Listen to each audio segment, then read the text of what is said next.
with eyes open, with capability of speaking and moving, you just don't know what's you and what's God. Are you praying or is God praying? Are you moving your hands or is God moving through you? And then in that peak of bhakti, the thought, the concept, I am the doer, melts in love. We will speak today about the synthesis between the state of karma yoga and the state of bhakti yoga. These two, for human beings like us, they are basically inseparable. For very, very elevated beings, I guess they can do a kind of pure karma yoga, at least theoretically, but they would be accomplished at least in jnana yoga, which anyway includes a necessary element of bhakti. So we are speaking basically, even yoga is divided into these main categories of jnana yoga, karma yoga, bhakti yoga, hatha yoga, and so forth. They are actually, bhakti yoga and karma yoga are utterly and completely intertwined. Bhakti yoga would lead us to the awareness and heartful communion of that which will work through us as we do karma yoga. If you have no concept of divinity, be it personal or non-personal divinity, from whatever tradition, if you don't have a relationship with a greater force, a greater consciousness, a greater love to work through you, karma yoga is basically impossible.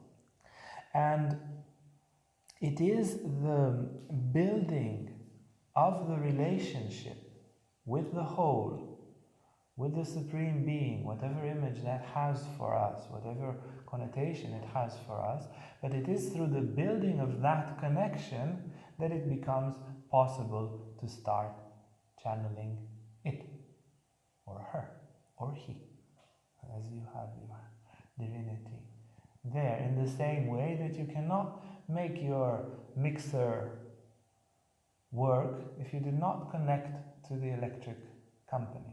So from here to the electric company, or through the power source, the power plant, or at least to a cable connected to the power plant, this is bhakti yoga. We stretch out our cable, our heart, our love, our consciousness to connect to the Supreme Force. We can start, let's say, on the shore. We can start in a quiet environment.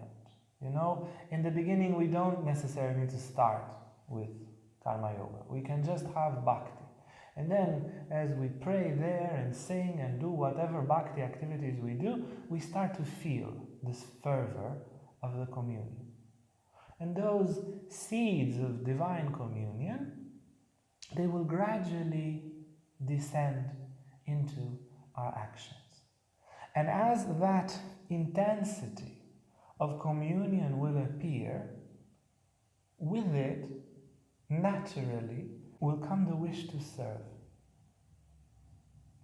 It is the most natural, wonderful, fulfilling action that would come from that love.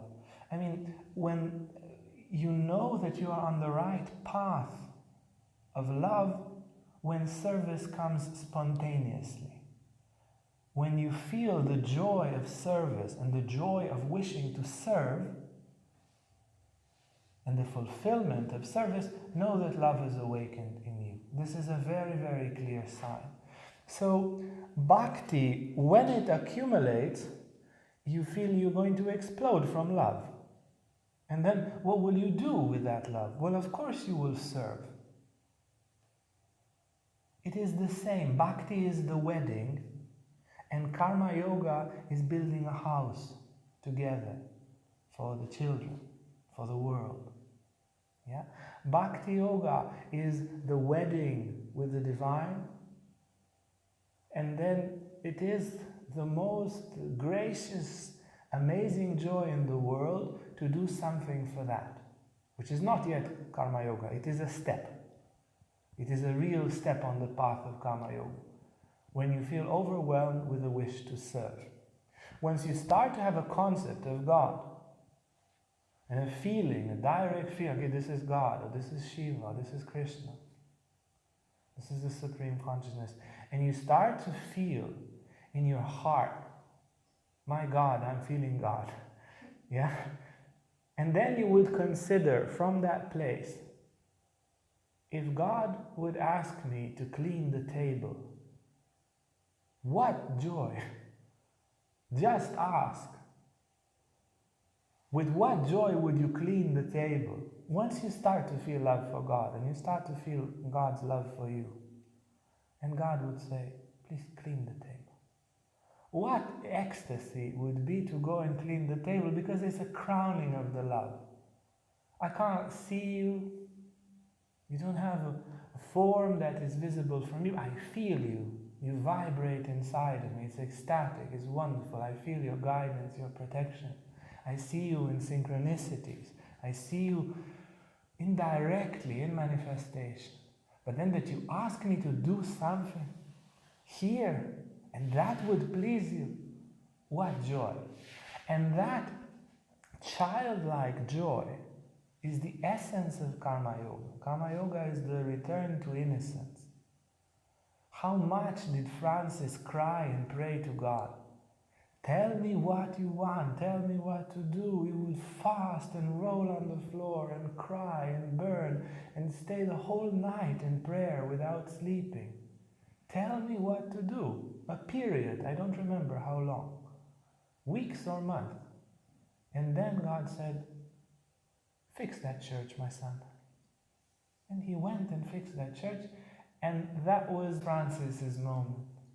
And when Francis built that church, Francis cleaned the table, Francis did something here, concrete, because that's what you want to do with love. You want to do something concrete with that love. You want to do something that would actually make your beloved happy. When Francis did that, the spiritual mission of Franciscus took place. And then all his children, and St. Anthony and St. Leo, and thousands and millions of hearts were awakened. But he didn't know that. God didn't say, go and awaken the world. He says, no, take some stones and renovate that church. What joy did he do that mission? This is what it's about. Action is the crowning of love. Karma Yoga is the crowning of Bhakti Yoga. And then for people of action, this is Karma Yoga, Bhakti Yoga to Karma Yoga. For people of action, they don't understand so much devotion in prayer, in poetry, in spiritual teachings. They don't get it. They are people of action, but they feel a brotherhood. That's the first connection, yeah? The way from the part to the whole begins with brotherhood. Begins, okay, I don't understand that there is a universe, but I got a brother and I love him. I don't understand that there is a brotherhood of all sentient beings, but I got a family and I love them.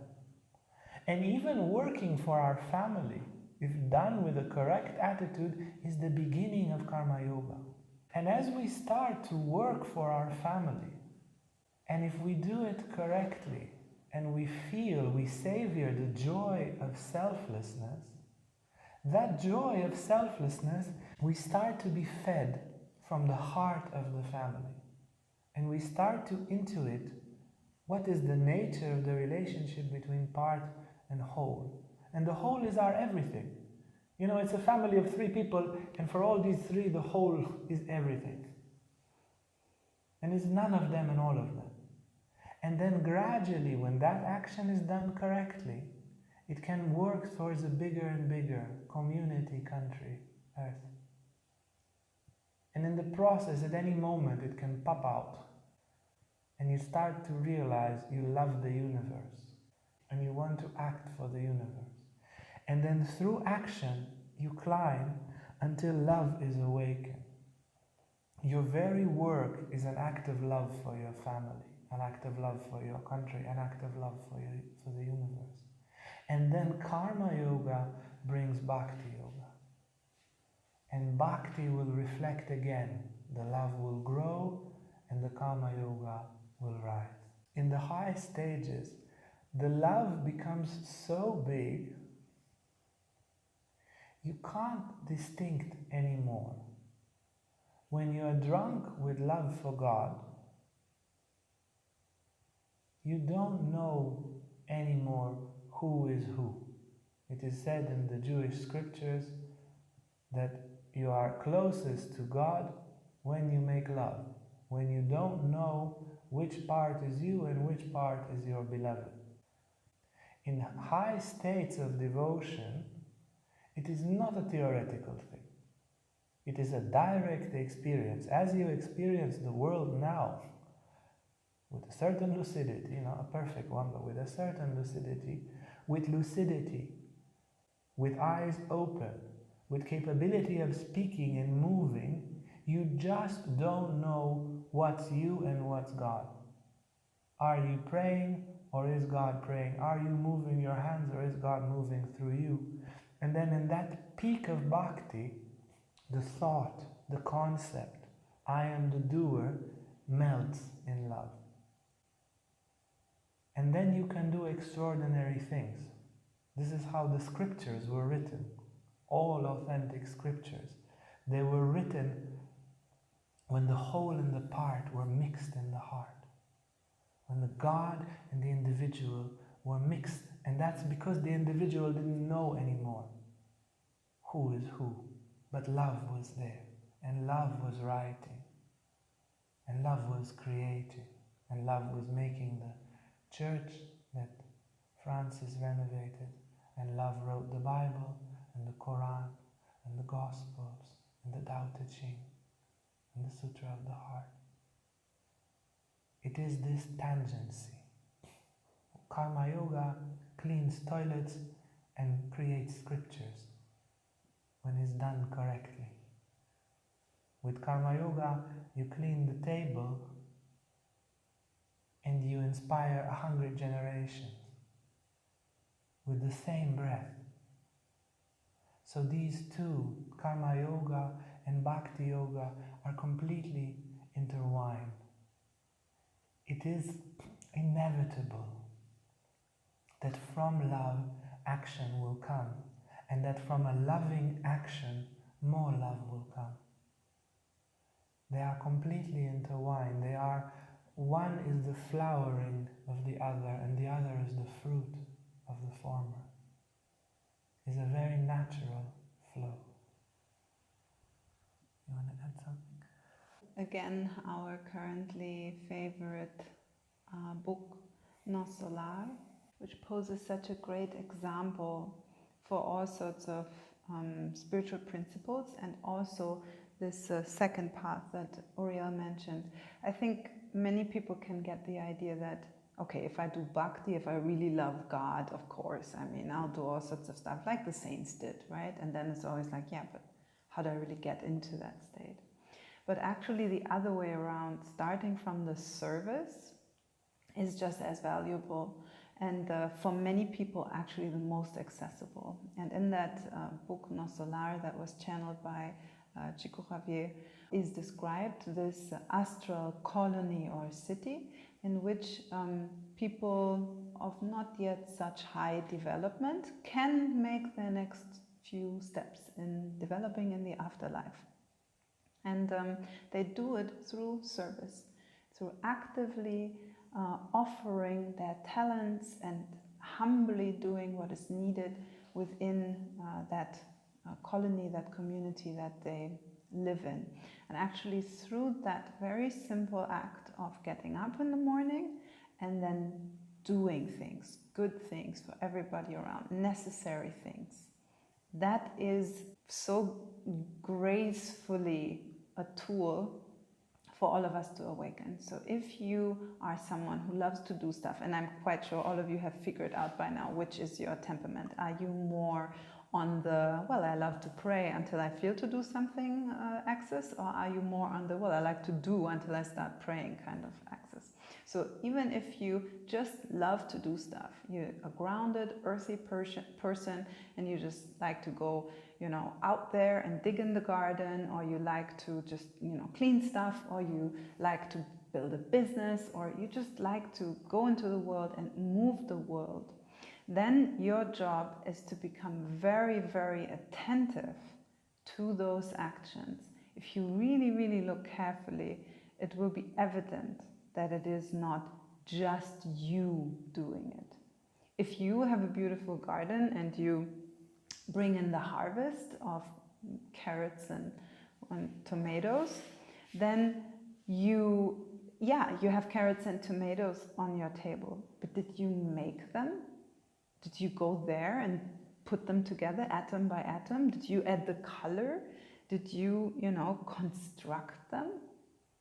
No, you created circumstances. Your being left a trace in creation that allowed creation to flourish into a tomato and flourish into a carrot. And even so, flourish into a clean toilet. You didn't construct the toilet, but you saw it is dirty and you cleaned it.